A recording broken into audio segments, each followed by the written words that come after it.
오늘 말씀 속에는 어떻게 보면 상당히 중요한 그 내용들이 숨어 있습니다. 그 부분들을 붙잡고 가는 여러분이 되면 좋겠습니다. 먼저 예배에 대해서 잠깐 말씀을 드려야 될 것 같습니다. 자, 예배는 어떤 대상을 위해서 드리는 거겠죠. 나보다 낮은 대상을 위해서는 예배라는 걸 드릴 필요가 없겠죠. 그렇죠? 나보다 높은 어떤 대상이 있기 때문에 그 방향을 바라보고, 그렇죠? 그 높은 대상으로 인정하고 나는 그 대상에 대하면 낮다는 것을 인정하고, 그렇죠? 그 관계를 인정하고 드리는 거겠죠. 어떻게 보면은 예배도 믿음과 비슷한 의미라고 할 수 있습니다. 저번 주 말씀에 믿음에는 방향이라는 것과 질서의 의미가 포함이 됐다고 말씀을 드렸죠. 예배도 마찬가지입니다. 예배도 내가 드리는 경배의 대상을 위한 방향이 있고요. 그렇죠? 그 안에서 질서가 있습니다. 그렇죠? 높으신 분과 낮은 분. 자, 예배의 조건이 성립하려면 우리는 꼭 세 가지를 붙잡고 있어야 됩니다. 그 세 가지만 놓치지 않는다면 예배의 조건은 성립이 됩니다. 요한복음 4장에 보면은 예수님께서 사마리아 여인에게 이런 말씀하시죠. 하나님은 영이시니, 그렇죠? 예배하는 자가 성령과 진리로 예배할지니라. 옛날 성경에는 신령과 진정으로 예배할지니라라고 나오죠. 근데 영어 성경에 보면은 하나님은 영이시니 예배하는 자가 뭘 붙잡고 뭐 안에서 예배드려야 되는가? 성령 안에서, 진리 안에서 성령과 진리를 붙잡고 하나님께 예배를 드리는 것이다. 즉 성부 하나님, 성령 하나님, 성자 하나님. 이 세 가지 조건, 삼위일체 하나님이, 그렇죠? 이 세 가지 조건만 충족된다면 예배는 성립이 되는 겁니다.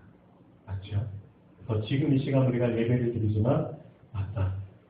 성부, 성자, 성령 이 삼위일체 하나님을 붙잡고 온전히 그분만 바라보며 방향이자 예배를 드리는 것이다. 비록 피아노 소리가 좀 안 좋죠. 그리고 아주 막 규모가 크고 거룩한 분위기가 나는 그런 교회는 아니에요. 어떻게 보면 열악한 교회입니다. 그렇지만 이 세 가지를 여러분들이 붙잡고 있다면 이 안에서도 충분히 하나님이 기뻐하시는 예배를 드릴 수 있습니다. 맞나요? 예, 그렇습니다. 같이 제가 피아노 아까 치면서 참 이렇게 여러 가지 생각을 했습니다. 그래, 피아노 소리는 조잡하지만, 그리고 이 환경은 열악하지만, 그럼에도 불구하고 예배의 조건을 충족시킬 수 있다는 게 참 감사하더라고요. 그렇죠? 어떤 환경 속에서도 내가 성부, 성자, 성령 하나님만 붙잡는다면 예배는 하나님이 받으신다는 거. 예, 그런 중심으로 오늘도 예배를 드리면 좋겠습니다. 자, 저번 주 말씀 한번 정리를 해보죠. 지난주 말씀의 제목은 믿는 자가 되라입니다. 하나님 자녀들 중에서 믿는 자가 있지만 예수님이 말씀하시기를 믿음이 없는 자도 있다고 말씀을 드렸습니다. 즉 방향과 질서를 무시한 믿음을 붙잡고 있는 자는 예수님이 보기에 믿는 자가 아니죠. 그렇죠? 믿음이라는 것은, 그렇죠? 내가 믿는 믿음의 대상이 어떤 기준을 딱 정해서, 그렇죠? 그 기준대로 내가 따라갈 때 그때 믿음이라는 게 성립이 됩니다. 그렇죠? 그런데 지난주에 본 그 도마라는 사람은 자기가 자신의 믿음의 기준을 정해버리고 그 기준대로 하나님께서 해주셔야지만 내가 믿겠다. 어떻게 보면 그건 믿음이 아니죠. 질서를 무시한 거고 방향을 무시한 겁니다. 하나님이 날 따라와야 된다. 하나님이 그렇죠. 내가 정한 기준에 따라와야 된다. 그건 믿음이 아닙니다. 그래서 예수님께서는 도마에게 자, 믿음 없는 자가 되지 말고 믿는 자가 되라 라고 말씀을 하십니다. 많은 사람들이 신앙생활할 때 그런 기준을 가지고 신앙생활을 합니다. 저번에 말씀드린 것처럼 하나님을 나에게 보여라. 내 눈에 보여라. 그래야지만 내가 믿겠다.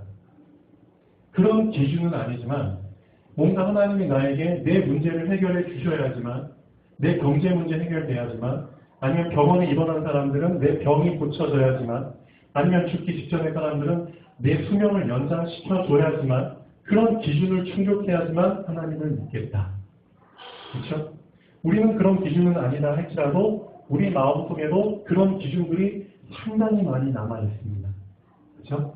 그런 것들을 좀 발견하고 내려놓는 시간이 되면 좋겠습니다.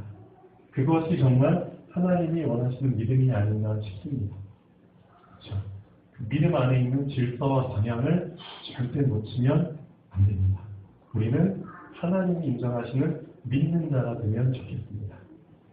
자, 그래서 성경에서 말하는 믿음에는 방향과 질서의 의미가 포함되어 있습니다.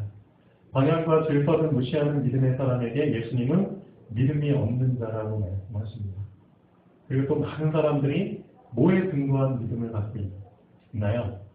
그렇죠? 모든 거에 근거한 봐야지만 아니면 많은 사람들이 기도원에 가는 이유가 뭔가 체험을 하고 경험을 하기 위해서죠. 뭔가 음성을 들어야지만 그렇죠? 오감에 근거한 믿음 그렇죠? 그런 믿음이 있지만 하나님이 원하시는 믿음은 믿음에 근거한 믿음입니다. 그렇죠? 그 믿음 중 나는 어떤 믿음에 근거한 삶을 살고 있습니까? 좀 한번 되돌아보면 좋겠습니다. 그래서 로마서 1장 17절 말씀에는 바울이 이런 말을 하죠. 복음에는 하나님의 말씀에는 하나님의 의가 나타나서 그렇죠? 이 말씀을 그대로 믿는 그 믿음으로 믿음에 이르게 하나니 이 말씀을 깊이 생각해 보면 좋겠습니다. 하나님은 복이 결여된 믿음이 아닌 그렇죠? 믿음도 복이 있는 믿음이 있고 복이 없는 믿음이 있다는 거죠. 그렇죠? 어떻게 보면 오감에 근거한 믿음. 그냥 봐서 믿고 들어서 믿는다면 안 믿을 사람이 없겠죠. 어떻게 보면. 그건 복이 없는 믿음이죠. 그렇지만 예수님이 말씀하시는 복이 있는 믿음의 사람이 되기를 원하십니다. 너는 나를 본고로 믿느냐? 보지 않고 믿는 자는 즉 오감에 근거하지 않고 실제 말씀에 근거한 믿음으로 믿는 자는 복되리다 라고 말씀을 하십니다. 자, 실패의 원인을 시작에서 찾으려는 사람은 많지 않습니다. 그렇죠? 어떻게 보면 신앙생활하는 사람들도 제대로 된 시작을 하지 않고 살다가 뭔가 힘들고 괴롭고 실패하면은 그 신앙생활의 실패의 원인을 과정에서 찾으려고 하죠. 시작에서 찾으려고 하는 사람은 별로 없습니다. 왜냐하면 시작에서 찾으면 진짜 처음부터 다시 시작해야 되잖아요. 그러니까 그게 엄두가 안 나는 거죠. 어떻게 보면 아이고 어떻게 또 다시 시작해. 생각만 해도 막 머리가 막 아프죠. 그래서 그냥 좀 과정 중에서 뭔가 실패 원인을 찾으려고 하고 그렇게 하면은 좀 더 이제 그 원상복구하고 회복하는 게 시간도 덜 걸리고 노력도 덜 드니까. 그렇지만 대부분의 실패 원인은 시작에 있는 경우가 많습니다. 그래서 제대로 된 시작, 첫 장줄을 제대로 끼는 그 시작을 할 수 있는 믿음과 영적인 힘이 하나님께서 이제 그들에게 주시면 좋겠죠. 잘못된 시작은 잘못된 결과를 낳습니다. 나는 어떤 시작을 하고 어떤 과정으로 살고 있는지를 점검하면 좋겠습니다. 자, 오늘 본문 말씀입니다. 자, 물고기를 잡으러 또 이제 제자들이 가죠. 이 제자들은 어떤 제자들이었냐? 장장 3년 반이라는 시간 동안 예수님과 동고동락한 제자들입니다. 그런데 이 제자들이 하나의 큰 사건을 계기로, 그렇죠? 우리가 믿었던 예수님께서 잡히시고, 고난당하시고, 심지어 죽기까지 하신, 그렇죠? 그 큰 일을 경험을 하고 나서 결국 이들은 뭘 붙잡았냐? 3년 반 전에 삶을 다시 붙잡는 겁니다. 어떻게 보면 우리에게 주는 의미가 크죠. 그럼 도대체 3년 반이라는 게 우리에게 어떤 의미가 있었는지. 그렇죠. 다시 3년 반 전의 생활로 돌아가는 그 선택을 한 겁니다. 부활의 주님을 봤으면서. 자, 그 제자들에게 예수님이 찾아오시죠. 보시죠. 디베랴 호수에서 또 제자들에게 예수님께서 자기를 나타내십니다. 근데 이제 그 전에 물고기를 잡으러 이제 제자들 중에서 7명이 배에 오르죠. 자, 또 누가 주도해서 누가 딱 그 던진 한마디 말 때문에 영향을 다 받았냐? 예수님의 수제자 베드로가 이 한마디 던집니다. 나 물고기 잡으러 갈 거야. 그러니까 그 한마디에 다 감동을 받아가지고 제자들도 다른 제자들도 나도 같이 가자. 그래서 7명이 배에 올라탑니다. 그렇죠. 그래서 이제 그 한 명의 말이 참 중요한 것 같아요. 여기 있는 여러분들 중에서 누군가 정말 믿음의 말을 할 수도 있고 아니면 불신앙의 말을 할 수도 있겠죠. 이 제자들처럼 힘든 상황 속에서 그렇죠. 누가 어떤 상황 속에서 어떤 말을 하느냐 그게 참 중요한 것 같습니다. 자, 어찌됐든 예수님의 수제자인 베드로는 이 말을 합니다. 난 물고기 잡으러 갈 거야.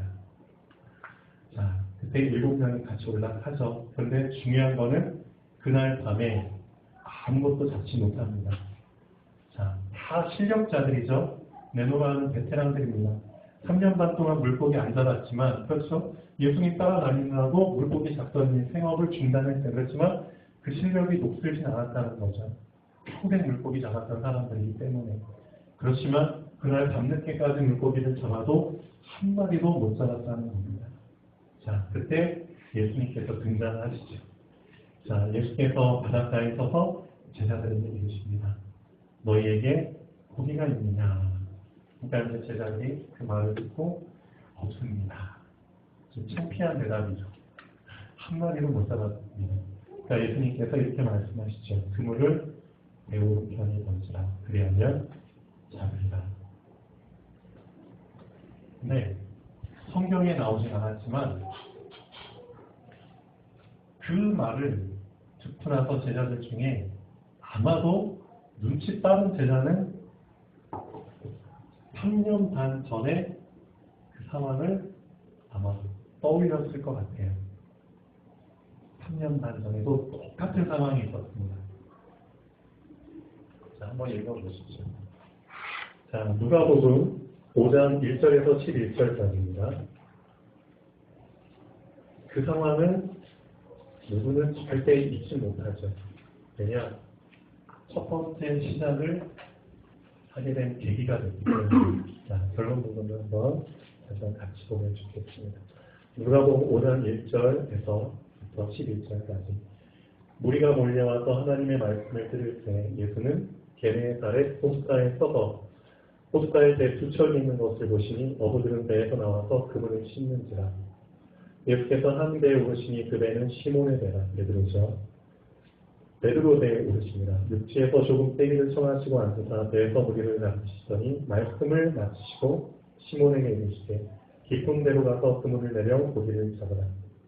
시몬이 대답하여 이르되 선생님 우리들이 밤이 새도록 수고하였을 때 잡은 것이 없지만 말씀에 의지하여 내가 그물을 내리리라 하고 그렇게 하니 고기를 잡은 것이 심이 많아 그물이 찢어지는지라. 이에 다른 데에 있는 동무들에게 손짓하여 와서 도와달라 하니 그들이 와서 두 배의 시름에 잠기게 되었더라. 시몬 베드로가 이를 보고 예수의 무릎 아래 엎드려 이르되 주여 나를 떠나소서 나는 죄인이노소이다 하니라. 이는 자기 및 자기와 함께 있는 모든 사람이 고기 잡힌 것으로 말미암아 놀라고 세베대 아들로서 시몬의 동업자인 야고보와 요한도 놀랐습니다. 예수께서 시몬에게 이르시되 무서워하지 말라. 이제부로는 네가 사람을 취하리라 하시니 그들이 배를 육지에 내고 모든 것을 버려두고 예수를 따릅니다. 자, 이게 바로 첫 번째 시작을 하게 된 계기가 된 사건입니다. 근데 그 똑같은 사건을 3년 반 후에 예수님이 그런 사건을 재현하시죠. 그 이유가 뭘까요? 분명히 3년 반 후에 이런 상황이 왔을 때 아마 제자 중에 한 명 이상은 그 상황을 눈치챘을 것 같아요. 이상하다. 똑같은 상황이 있었는데. 그렇죠? 그리고 나서 참 마음이 복잡해졌을 것 같아요. 그리고 가장 눈치 빠른 예수께서 사랑하시는 제자 요한이 베드로에게 말합니다. 뭐라고 말하느냐? 예수입니다. 주님이시다. 그런 말을 하죠. 자, 던졌더니 물고기가 많아 그물을 들 수 없더라. 이것도 똑같죠. 가득히 찬 물고기를 세봤는데 153마리나 되더라. 자, 2번 보시죠. 예수께서 사랑하시는 제자 요한이 베드로에게 이르죠. 주님이다. 베드로가 벗고 있다가 주님이다라는 말을 듣고 겉옷을 두른 후 바다로 뛰어내리죠. 그런데 물고기를 잡으려면 좀 떨어져서 잡아야 되잖아요. 육지에서. 그런데 떨어져 있는 상태에서 옷을 두르고 뛰어내립니다. 그렇죠? 왜 뛰어내렸는지는 대충 알 수 있죠. 왜 뛰어내렸는지. 자, 근데 베드로가 육지에 올라보니까 이미 세팅이 돼 있어요. 뭐가 세팅이 돼 있냐면 숯불도 세팅이 돼 있고, 좋죠. 막그 피크닉 캠핑 가면은 가자마자 뭐 설치하죠? 텐트 설치하고 먹을 거 준비하잖아요. 이 예수님께서 다 세팅을 해놓습니다. 숯불, 생선 모였고 떡도 있네요. 그렇죠? 제자들이 밤새도록 물고기 못 잡고 많이 시장했다는 거 예수님이 알고 계시죠. 그렇죠? 자기를 배반한 제자들이지만 예수님께서는 자, 먼저 먹을 거 준비하시고 육신이 먼저 피로를 회복할 수 있도록 준비를 해주십니다. 좀 감동이죠. 자, 그리고 나서 지금 잡은 생선을 좀 가져오라 하시고 그 다음에 와서 조반을 먹으라 하십니다. 자, 제자들이 얼마나 좀 상황이 미안하고 뻘쭘했을까요? 근데 예수님께서 거기 함께 동석하셔가지고 같이 드시죠. 예수께서 가셔서 떡을 가져다가 그들에게 주시고 생선도 그들과 같이 드십니다. 자, 이런 행위를 하신 이유가 뭘까요? 곰곰이 생각해보면 여러 가지 이유가 있겠죠. 근데 그 중에 하나, 예수님이 부활하셨는데 자, 환상으로 부활하신 게 아니라 지금 보이는 예수님이 어떻게 보면은 그렇죠, 우리가 잡을 수 없는 그냥 영상으로 환상으로만 보이는 예수님이 아니라 그래서 실제 예수님께서 같이 그들과 함께 생선을 찝으셔서 떡을 짚어서 같이 드십니다. 그렇죠? 환상이라면 그런 걸 실제 먹을 수가 없겠죠. 예수님께서 진짜 육신으로도 부활하셨다는 것을 증명하시죠. 그들과 함께 드시면. 자, 그런데 이제 3번이 진짜 중요합니다. 그리고 나서 자, 시몬 베드로에게 이런 말씀을 하시죠. 요한의 아들 시몬아, 아니면 이런 얘기 하시죠. 누구의 아들 신철아, 누구의 아들 충무아, 누구의 딸 백수마. 자, 네가 이 사람들보다 나을 더 사랑하느냐. 왜 이런 질문을 하셨을까요? 그리고 베드로는 이렇게 대답하죠. 주여, 그렇나이다. 내가 주님을 사랑하는 줄 주님께서 아시나이다. 그럼 그 답변을 듣고 예수님께서 왜 또 이런 말을 하셨을까요? 이르시되 내 어린 양을 먹으라. 자, 이 안에서 우리는 두 번째 시작을 자, 알아야 됩니다. 결론 부분 한번 보시죠. 하나님 자녀는 살면서 두 가지의 시작을 하게 되는데 첫 번째 시작을 하다가 인생을 마치는 사람들이 상당히 많고요. 두 번째 시작을 해서 그 맛을 보고 천국에 가는 사람들은 그렇게 많지 않습니다. 자, 첫 번째 시작과 두 번째 시작을 바로 알고 준비해야 됩니다. 내가 나이를 아무리 많이 먹었다 해도 자, 지금 우리 실례지만 우리 성도님 연세가 어떻게 되시죠? 연세 나이 80 넘으셨죠. 예. 자, 제일 많이 드셨습니다. 우리 교회 지금 연장자분이십니다. 근데 우리 교회 제일 어린 애가 영훈이는 5살입니다. 자, 5 곱하기 18 하면은 90이죠? 16. 자, 영웅이가 5살을 16번 살아야지 80살이 됩니다. 그렇지만 나이는 상관없습니다. 5살이 되든 80살이 되든 그렇죠? 첫 번째 시작을 제대로 할 수 있다면 하는 겁니다. 그리고 두 번째 시작을 제대로 할 수 있다면 도전하는 겁니다. 자, 예수님께서는 이렇게 말씀하시죠. 아까 누가복음 5장 1절에서 11절까지 또 마태복음, 마가복음에도 같은 상황이 나오죠. 이때는 예수님께서 첫 번째 시작을 말씀하십니다. 네가 지금까지는 네 인생을 네 마음대로 살았지만 그거는 사실 시작이 아니다. 아예 시작도 못하고 그냥 방황하면서 살았던 거다. 제대로 된 첫 번째 시작을 해라. 어떤 시작? 나를 따라오라. 이게 첫 번째 시작입니다. 나를 따라오라. 그렇죠?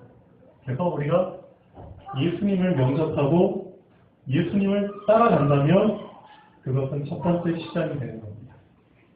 그러면서 내가 지금까지 내 마음대로 살았던 그런 생각과 체질, 근성들이 하나씩 하나씩 무너지기 시작하는 거죠.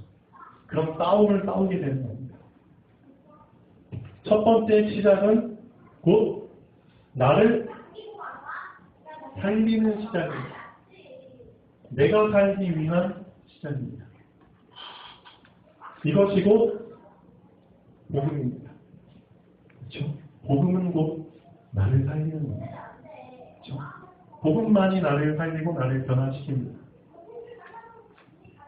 그런데 자, 이 첫 번째 시작을 한 사람에게는 언젠가 시간표가 오게 되어 있습니다. 어떤 시작? 두 번째 시작을 해야 될 시간표가 옵니다. 자, 이 두 번째 시작은 내 어린 양을 먹이라. 분명히 똑같은 상황이었는데, 그렇죠? 그런데 예수님이 주시는 말씀이 달라요. 첫 번째 시작에는 나를 따라오너라. 그렇죠? 그런 말씀을 주셨다면, 두 번째 시작할 때는 내 어린 양을 먹이라. 그런 말씀을 하십니다. 상황은 똑같은데, 물고기서는. 참 재밌죠? 왜 하나님께서 이런 똑같은 상황을 설정을 하시고 나서, 그렇죠? 참 재밌어요. 자, 이 두 번째 시작은 결국 남을 살리는 시작입니다. 그렇죠? 그게 곧 전도입니다. 첫 번째 시작은 복음입니다. 그 복된 소식이 나를 변화시키고 나를 살리는 거겠죠. 두 번째 시작은 복음을 누리는 사람에게 주시는 사명입니다. 그게는 남을 살리는 그게 곧 전도죠. 그런데 여기서 중요한 게 있습니다. 첫 번째 시작을 하고 나서 두 번째 시작을 하기 위해 예수님이 꼭 확인해야 되는 게 있다는 거죠. 꼭 확인해야 되는 게 한 가지가 있습니다. 얘가 진짜 두 번째 시작을 할 시간표가 됐는지를 꼭 확인해야 될 게 한 가지가 있습니다. 그게 바로 오늘 말씀의 제목입니다. 네가 이 사람들보다 나를 더 사랑한다. 자, 좀 다르게 표현해 볼까요? 네가 이 사람들보다, 그렇죠? 네가 사람들보다, 이 사람들 속에는 다른 사람들도 포함이 되지만 나도 포함됩니다. 그렇죠? 나 자신도. 네가 어떻게 보면 네 자신보다, 너 자신보다 나를 더 사랑합니다. 만약에 네 자신보다 나를 더 사랑하지 않는다면, 그렇죠?